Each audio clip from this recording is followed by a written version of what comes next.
Pourquoi cet amour des mots?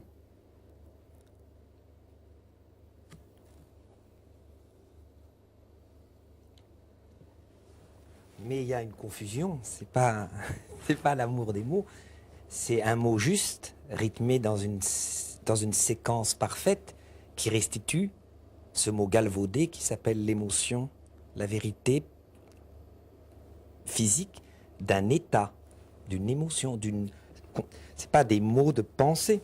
Les mots sont des planches, dit Paul Valéry, pour... cette histoire de citation, je comprends pas du tout.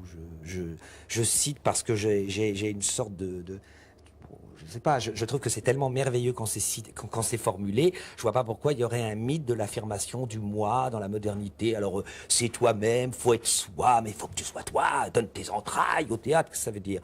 Il y a des gens magnifiques qui vous disent, Jules Renard, vous n'aimez pas l'argent, bah rendez-le. Bon, bah c'est beaucoup plus beau, plus agréable, plutôt que de raconter ses états d'âme personnels sur l'argent. Ce que je veux dire, c'est que les mots sont des matériaux qui sont des cicatrices, comme dit Jouvet, d'un sentiment et d'un état que l'auteur, de Molière à La Fontaine, de Jules Romain à Baudelaire, c'est un état. Alors, le génie des grands auteurs, c'est l'agencement. Et l'acteur, le devoir, le premier devoir, c'est de comprendre que son travail n'est pas de jouer ces mots qui sont des cicatrices qui cachent derrière. C'est par le mot d'aller dans l'état. Oui, là vous évoquez la scène, vous évoquez le travail de l'acteur que vous êtes, du comédien que vous êtes, mais ma question portait sur les mots et vous. Même hors scène, vous donnez le sentiment d'être parfois dans une sorte d'ivresse, mais presque d'état second. Je dirais, si vous étiez africain, ou si nous l'étions, j'emploierais le mot transe. Voilà, comme si vous entriez en transe avec les mots qui ne sont pas nécessairement ceux de Jouvet, de Molière, de Jules Romain, de Renard, mais tout simplement les vôtres.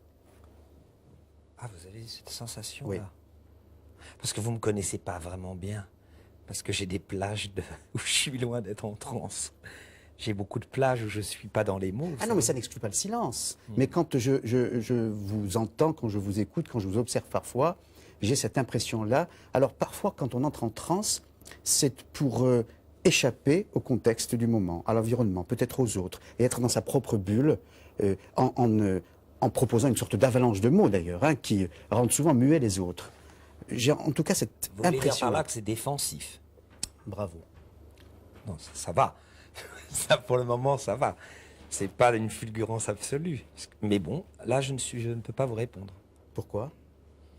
Parce que je ne suis pas très renseigné sur moi-même. Vous plaisantez. Ah ben non. Il n'y a pas plus étranger à soi que soi. C'est pas de moi, mais c'est vrai. Vous êtes très proche de vous-même?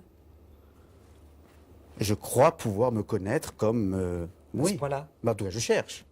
Mais je ne feins pas l'ignorance de moi-même. Je pense que ce serait insultant à l'égard de ceux qui nous écoutent. C'est conséquent ce que vous dites là. Mais bien sûr, mais il s'agit de parler de vous. D'accord. Donc voilà, n'utilisez pas cette défense-là. Il ne s'agit pas de moi, là, dans cette D'accord. Ah émission. oui, mais enfin, vraiment. vous êtes là aussi, Non, vous non êtes d'accord, actant. mais il s'agit vraiment de vous. Et je le fais gentiment en plus. Je ne vous reproche pas. Simplement, ces mots me paraissent être une défense, voilà, comme une bulle. Ben si vous le dites, c'est possible.